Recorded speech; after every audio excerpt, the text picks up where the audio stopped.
Hi అండి, ఎలా ఉన్నారు అందరూ? Welcome to the Monika Simha vlogs. ఈరోజు వీడియో వచ్చేసేసి మనం క్రిస్పీగా గవ్వలు ఈజీగా ఇంట్లో ఏ విధంగా ప్రిపేర్ చేసుకోవచ్చు అనేది చూపిస్తానండి. ఇక్కడ నేను వచ్చేసేసి బెల్లం గవ్వలు ప్రిపేర్ చేశానమాట. ఇక్కడ గవ్వలు వచ్చేసేసి మైదా అలాగే నేను గోధుమ పిండి 2 పిండిలు యూజ్ చేసి ప్రిపేర్ చేస్తున్నాను అనమాట. 1 కప్పు మైదా తీసుకున్నాను, అలాగే 1 కప్పు గోధుమ పిండి తీసుకున్నాను. ఈ రెండింటితో ప్రిపేర్ చేస్తున్నాను. మనం అచ్చం కావాలన్నా కానీ గోధుమ పిండితో ప్రిపేర్ చేయొచ్చు, కానీ మైదా కూడా యాడ్ చేస్తే టేస్ట్ అనేది చాలా బాగుంటుందని హాఫ్ క్వాంటిటీ తీసుకున్నానండి. అచ్చం గోధుమ పిండితో కూడా ప్రిపేర్ చేసేసుకోవచ్చు. ఇవి రెండు ముందుగా ఒక గిన్నెలోకి తీసేసుకున్నాను అనమాట పిండి కలుపుకోవడానికి. నెక్స్ట్ వచ్చేసి ఒక 2 or 3 టేబుల్ స్పూన్స్ వరకు ఉప్మా రవ్వ ఉంటుంది కదా, బొంబాయి రవ్వ. ఆ రవ్వ అనేది యాడ్ చేసేసుకుంటే మనకి క్రిస్పీగా బొరుగుగా వస్తాయి, గవ్వలు అనేవి బాగుంటాయి అనమాట. నెక్స్ట్ వచ్చేసి కొద్దిగా సాల్ట్ అండి, 1 పావు చెంచా లైట్గా సాల్ట్ అనేది యాడ్ చేసుకున్నాను అనమాట. ఇవన్నీ వేసుకొని కలిపేసేసుకొని ఇందులో బాగా కాగిన నూనె అనేది యాడ్ చేసుకోవాలి, లేదా నెయ్యి అయినా సరే బాగా కాగబెట్టిన నెయ్యి కానీ యాడ్ చేసేసుకోవచ్చు. మనం ఇంట్లో ఫ్రెష్ వెన్న ఉంటుంది కదా, ఆ వెన్నని మనము యాడ్ చేసుకున్నా కానీ చాలా బాగా వస్తాయి అన్నమాట. ఓన్లీ ఆయిల్ కానీ నెయ్యి కానీ ఇవి యాడ్ చేసుకునేది ఏంటంటే బాగా బొరుగుగా రావడానికి, అంటే క్రిస్పీగా ఉండటానికి అనమాట గవ్వలు. అందుకని నేను ఇక్కడ బాగా కాగి నేను ఒక 5 or 6 టేబుల్ స్పూన్స్ వరకు యాడ్ చేసేసుకుంటున్నాను. ఒకేసారి మొత్తం యాడ్ చేయకుండా కొద్దిగా యాడ్ చేసుకుంటూ పిండి కలుపుకుంటున్నానండి. ఇక్కడ స్పూన్ తోటి, మనకి వేడి ఆయిల్ కదా చేయి కాలుతుందని చెప్పేసి కొంచెం స్పూన్తోనే అలా కలుపుకొని, ఇంకా తర్వాతకి కొంచెం వేడి చల్లారుతుంది కాబట్టి ఇంకా నేను చేయితోటే కలిపేసేసుకుంటున్నానండి. చేయితో మనం పిండి అనేది ఎలా కలుపుకోవాలంటే, మనం పిండి మొత్తం ముందుగా ఆయిల్తో కలిపేసేసుకున్న తర్వాత గట్టిగా ఒకసారి ప్రెస్ చేసుకొని చూడాలన్నమాట చేయితోటి. ఇక్కడ మీకు ఒకసారి నేను చూపిస్తున్నాను చూడండి. ఆయిల్తో పిండి అనేది గట్టిగా ప్రెస్ చేసుకొని ఈ విధంగా చూస్తే మనకి గట్టిగా ఒక ముద్దలాగా రావాలన్నమాట. అలా వస్తే మనకి పిండి అనేది పర్ఫెక్ట్గా ఉన్నట్టు. అలా వచ్చిన తర్వాత కొద్దిగా వాటర్ యాడ్ చేసేసుకుంటూ పిండి అనేది మొత్తం బాగా కలిసేలాగా కలిపేసేసుకోవాలి. కొంచెం స్మూత్గా ఉండాలండి. మనం చపాతీ పిండి ఎలా కలుపుకుంటామో అలానే గట్టిగా కలిపేసేసి పక్కకు పెట్టేసేసుకోవాలి. మనం ఇక్కడ రవ్వ ఇవి యాడ్ చేసుకున్నాం కాబట్టి ఒక 10 to 15 minutes పక్కకు పెట్టుకోవాలన్నమాట. కొంచెం లైట్గా పైనుంచి కొద్దిగా ఆయిల్ అనేది అప్లై చేసేసుకొని పిండికి నేను మూత పెట్టేసేసుకొని పక్కకు పెట్టుకున్నాను. ఇక్కడ నేను ఒక 15 minutes or 20 minutes వరకు పక్కకు పెట్టేసేసుకున్నానండి. పిండి అనేది కొంచెం నాంతా రవ్వ కొంచెం మెత్తగా మెల్ట్ అయ్యేసేసి మనకి పర్ఫెక్ట్గా ఉంటుందన్నమాట. ఒక 10 to 15 minutes తర్వాత మళ్ళీ ఒకసారి పిండి మొత్తం బాగా కలిసేలాగా కలిపేసేసుకోవాలన్నమాట. చాలా ఈజీ ప్రాసెస్, చాలా త్వరగా కూడా ఫ్రై అయిపోతాయండి గవ్వలు అనేది. డీప్ ఫ్రైకి ఎక్కువ టైం అయితే పట్టదు, చాలా తక్కువ టైంలోనే ప్రిపేర్ చేసేసుకోవచ్చు అనమాట. ఈ రెసిపీ మాత్రం పిండి మొత్తం బాగా కలిసేలాగా కలుపుకున్న తర్వాత కొద్దిగా పిండిని ముందుగా చిన్న ఉండల్లాగా ప్రిపేర్ చేసేసుకుంటున్నాను అనమాట. మనకి గవ్వలు అయితే ఏ సైజులో చేసుకోవాలనుకుంటున్నామో ఆ సైజులో చిన్న ఉండలు అనేది ప్రిపేర్ చేసుకోవాల్సి ఉంటుంది. ఈ విధంగా నేను కొద్దిగా చిన్న సైజులో ఉండలు అనేది ప్రిపేర్ చేసుకున్నాను అనమాట. ఇదే విధంగా మనం పిండి మొత్తము ఉండలు అనేది ప్రిపేర్ చేసేసుకోవాల్సి ఉంటుంది. మనం ఇద్దరం ఉన్నామనుకోండి చకచక అయిపోతుంది. అదే ఒక్కలు అనుకోండి ముందుగా కొద్దిగా పిండి ఉండలు చేసేసుకొని గవ్వలు ప్రిపేర్ చేసుకున్న తర్వాత అవి ఫ్రై అయ్యే లోపు మళ్ళీ కొద్దిగా పిండిని ఉండలు చేసుకొని గవ్వల్లాగా ప్రిపేర్ చేసుకుంటే పిండి ఆరిపోకుండా ఉంటుందన్నమాట. ఇక్కడ నేను గవ్వల చెక్క తీసుకున్నానండి. దీనికి ముందుగా లైట్గా ఆయిల్ అనేది అప్లై చేస్తున్నాను. ఆయిల్ అప్లై చేయడం వల్ల ఏంటంటే మనకి అతుక్కోకుండా గవ్వలు ఈజీగా వస్తాయన్నమాట. చెక్కలోంచి ఉండ తీసుకొని గట్టిగా బొటన్ వేలుతో గట్టిగా ప్రెస్ చేయాలన్నమాట. మనకి ఈ ప్రాసెస్ అంతా కొంచెం బొటన్ వేలుతోటే కొంచెం గట్టిగా ప్రెస్ చేయాల్సి ఉంటుందన్నమాట. ఈ విధంగా ప్రెస్ చేస్తే మనకి గవ్వలాగా ఈజీగా వస్తాయి. మనకి దీనికి గవ్వల చెక్కే అవసరం లేదండి. నార్మల్గా ఇంట్లో స్పోర్క్ ఉంటుంది కదా, నూడిల్స్ అవి తినే స్పూన్, దాంతో కూడా ప్రిపేర్ చేసేసుకోవచ్చు. ఇక్కడ నేను మళ్ళీ ఇంకొకటి చేసి చూపిస్తున్నాను. ఉండని తీసుకొని ఈ విధంగా బొటన్ వేలుతో గట్టిగా ప్రెస్ చేయాలన్నమాట. తీసేటప్పుడు స్లోగా తీసేయాలి. ఈ విధంగా మనం ఎన్ని గవ్వలు కావాలంటే అన్ని గవ్వలు అనేది ప్రిపేర్ చేసుకోవచ్చు. ఇక్కడ ఈ గవ్వ అనేది కొంచెం మీడియం సైజులో ఉండేటట్టుగా ప్రిపేర్ చేస్తున్నాను అనమాట. కొంచెం మీడియం సైజులో తీసుకొని ఇంతకంటే ఇంకా చిన్నగా కూడా చేసుకోవచ్చు అండి. చిన్న ఉండలు ప్రిపేర్ చేసుకొని ఈ విధంగా నేను గవ్వలన్నీ ప్రిపేర్ చేసుకోవాల్సి ఉంటుందన్నమాట. మళ్ళీ ఒకసారి చూపిస్తున్నాను చూడండి. గట్టిగా బొటన్ వేలుతో గట్టిగా ప్రెస్ చేయాల్సి ఉంటుంది. మనం పిండి అనేది కరెక్ట్గా గవ్వ షేప్లో చేసుకోలేదనుకోండి, ఆయిల్లో డీప్ ఫ్రై చేసేటప్పుడు మనకి పేలి ఎగిరి పడుతుంటాయి అనమాట ఆయిల్లో నుంచి. అది మెయిన్ ఇంపార్టెంట్ ఇందులో.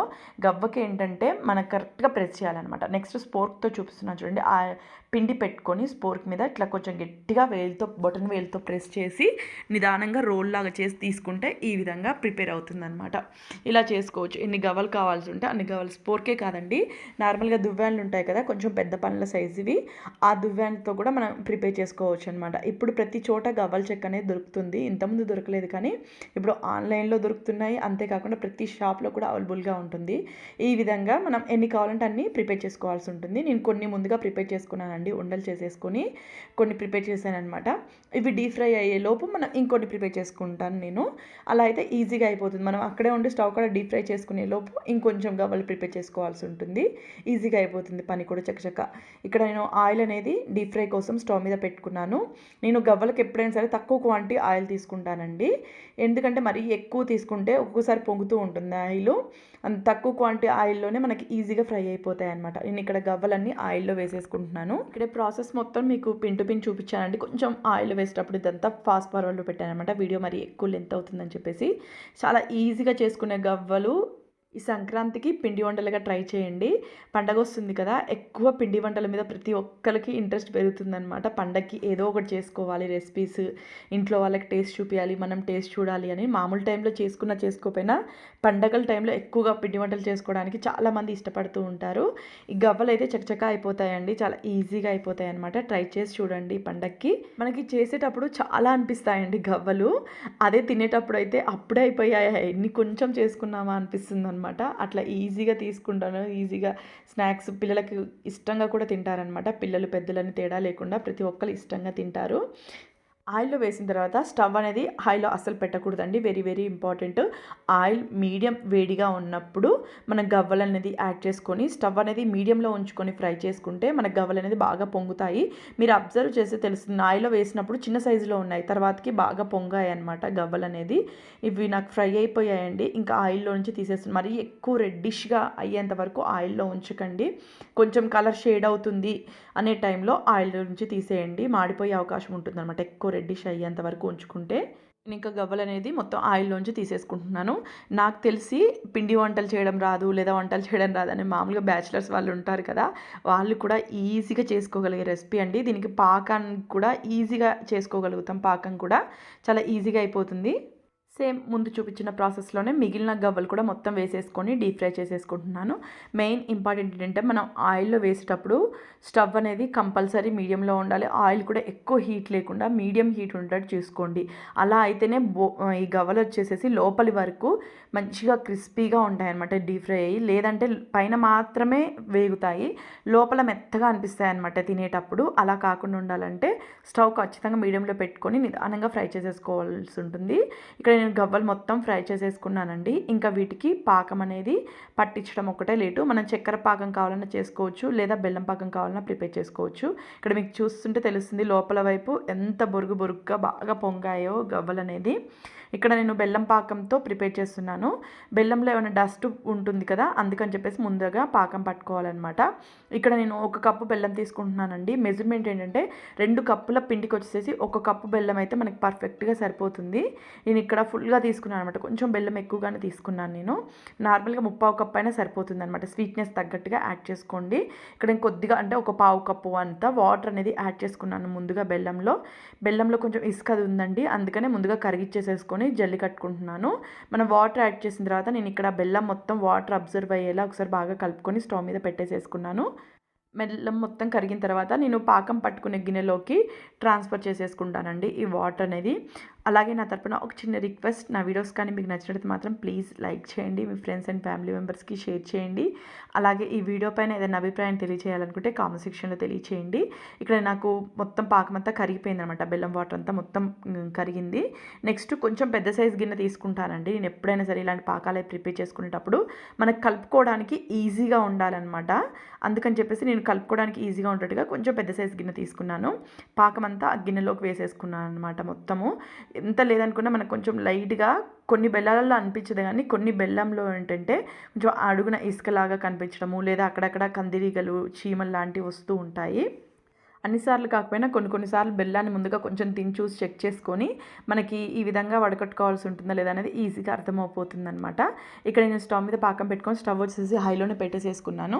హైలోనే పెట్టుకొని బాగా కలుపుతూ నేను ఇక్కడ పాకం పట్టుకుంటున్నాను. ఒకసారి చెక్ చేసుకుంటున్నానండి. లైట్ తీగ పాకం వస్తే సరిపోతుంది, అంటే ఒక తీగ వస్తే సరిపోతుంది అనమాట. ఇంకా నాకు రాలేదు. మళ్ళీ ఒకసారి కలుపుకొని ఉడికిచ్చేసుకుంటున్నాను. పాకం కూడా చాలా త్వరగా వస్తుంది. మనం వాటర్ తీసుకునే దాన్ని బట్టి ఉంటుంది. మన బెల్లంలో ఇసుకేం లేదనుకోండి, కొద్దిగా లైట్గా వాటర్ వాటర్ తీసుకుంటే ఏంటంటే పాకం అనేది చాలా త్వరగా వచ్చేసేస్తుంది. ఇక్కడ నేను ఇసుకది ఉందని కొంచెం వాటర్ అనేది ఎక్కువగా తీసుకున్నాను అనమాట. ఒక 1/2 కప్పు వరకు వాటర్ అనేది తీసుకున్నాను. ఇక్కడ నెక్స్ట్ మళ్ళీ ఒకసారి చెక్ చేసుకుంటున్నాను తీగ వచ్చిందా లేదా. మనం గెంటతో కొంచెం పైనుంచి కిందికి అనుకున్నా చెక్ చేసినా తెలిసిపోతుంది అనమాట. నెక్స్ట్ ఇంకా పాకం వచ్చేలా ఉంది అనే మూమెంట్లో ఇలాచీ పౌడర్ అనేది యాడ్ చేసేసాను, 1 టేబుల్ స్పూన్ వరకు. బెల్లం పాకమే కాదండి, చక్కెర పాకం కూడా ఇదే ప్రాసెస్లో పట్టుకోవాల్సి ఉంటుంది. ఒక తీగలాగా వస్తే సరిపోతుంది అనమాట. మరి ఎక్కువ పాకం అనేది ఉడకాల్సిన అవసరం లేదు. ఒక తీగ లైట్గా ఒక తీగ వచ్చేసేస్తే ఇంకా మనం స్టవ్ ఆఫ్ చేసేసుకొని గవ్వలు వేసేసుకోవడమే. ఒకసారి మళ్ళీ చెక్ చేసుకుంటున్నాను. ఇక్కడ మీరు చూస్తుంటే తెలుస్తుంది తీగ ఎలా వచ్చిందో. అలా తీగ వస్తే సరిపోతుంది అనమాట. ఇంకా నీకు తీగ రాగానే స్టవ్ అనేది స్లిమ్లో పెట్టేసేసుకొని గవ్వలు అనేది మొత్తం యాడ్ చేసేసుకొని బాగా కలుపుకొని ఇంకా స్టవ్ ఆఫ్ చేసేసుకుంటున్నాను. చక్కెర పాకం కూడా సేమ్ ఇదే ప్రాసెస్ అండి. మళ్ళీ ఒకసారి చెప్తున్నాను, ఒక తీగ వస్తే సరిపోతుంది అనమాట. వేలుతో కొంచెం లేత తీగ పాకం అంటారు దీన్నే. ఈ పాకం వచ్చేస్తే మనకు గవ్వలకు అనేది పర్ఫెక్ట్గా ఉంటుంది. ఇక్కడ నేను కొంచెం బెల్లం అనేది ఎక్కువగా తీసుకున్నానని చెప్పాను కదా, కొంచెం స్వీట్గా ఉండడానికని. అందుకని చెప్పేసి కొంచెం పాకం ఎక్కువగా ఉంది, కానీ సరిపోతుందండి. గవ్వలకంతా మనకి మొత్తం పట్టి సరిపోతుందన్నమాట. మనం స్టవ్ ఆఫ్ చేసిన తర్వాత ఇక్కడ ఒకసారి కలిపేసేసుకొని నేను మళ్ళీ కొంచెం చల్లారిన తర్వాత మళ్ళీ ఒక 2 మినిట్స్ ఆగి మళ్ళీ కలుపుకున్నాను. ఎందుకంటే పాకం ఒకే దగ్గర ఉండకుండా మనకు గవ్వలకంతా అబ్జర్వ్ అయ్యేలాగా పడుతుందన్నమాట. అందుకని నేను ఒక 2 మినిట్స్ నాన్ స్టాప్గా కలిపేసేసుకొని గవ్వల్ని మళ్ళీ ఒక 2 మినిట్స్ ఆగిన తర్వాత, అంటే కొంచెం లైట్గా చల్లారిన తర్వాత మళ్ళీ ఒకసారి కలుపుకున్నాను అనమాట. మళ్ళీ పాకం అంతా అడుక్కు వెళ్ళకుండా మళ్ళీ ఒకసారి కలుపుకున్నాను. మళ్ళీ ఒకసారి చెప్తున్నానండి, పాకం అనేది ముదురు పాకం అనేది అస్సలు రావద్దు. గవ్వలకి లేత తీగ పాకం రావాలి. అలా అయితేనే మనకి గవ్వలకు అనేది కరెక్ట్గా పడుతుందన్నమాట. బెల్లం పాకం అనేది ముదురు పాకం వస్తే గట్టిగా అయిపోతాయి గవ్వలు, తినడానికి కాదు. ఇలా అయితే మనకు పర్ఫెక్ట్గా ఉంటుంది. నేను చెప్పాను కదా చల్లారిన తర్వాత మళ్ళీ ఒకసారి కలుపుకున్నానని. ఒక 2 or 3 మినిట్స్ అలా వదిలేసాను, చల్లారిపోయింది అనమాట.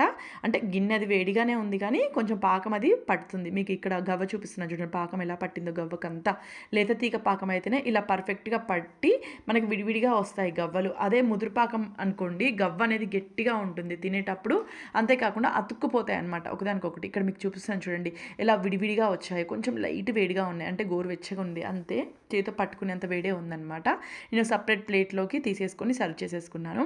ఇక్కడ మీకు చూపిస్తున్నాను చూడండి ఎట్లా విడివిడిగా వచ్చాయో మనకు గవ్వలు అనేది. ముద్ద ముద్దగా గడ్డలాగా రాకుండా ఈ విధంగా రావాలంటే చిన్న చిన్న టిప్స్ ఫాలో అవ్వాల్సి ఉంటుంది. పాకంలో మాత్రం వెరీ వెరీ ఇంపార్టెంట్ అండి, లైట్ తీగ పాకం మాత్రమే రావాలి. బెల్లం వచ్చేసేసి 2 కప్పులకి 3/4 కప్పు వరకు యాడ్ చేసుకుంటే సరిపోతుంది, కొంచెం తక్కువ స్వీట్ తినేవాళ్ళు. మనకి ఇక్కడ గవ్వలు అనేది రెడీ అయిపోయిందండి. నెక్స్ట్ మీకు మళ్ళీ ఒకసారి చూపిస్తాను ఎలా బాగా పొంగాయి చూడండి. గవ్వలు వచ్చేసేసి క్రిస్పీగా, అంటే ఇలా నోట్లో వేసుకుంటే అలా వెన్నలాగా కరిపోయేలాగా ఉంటాయి అనమాట. చాలా బాగుంటాయి టేస్ట్ అనేది. ఒకసారి ట్రై చేసి చూడండి ఈ పండక్కి. వీడియో నచ్చినట్లయితే మాత్రం please like and share, subscribe. Thank you very much watching.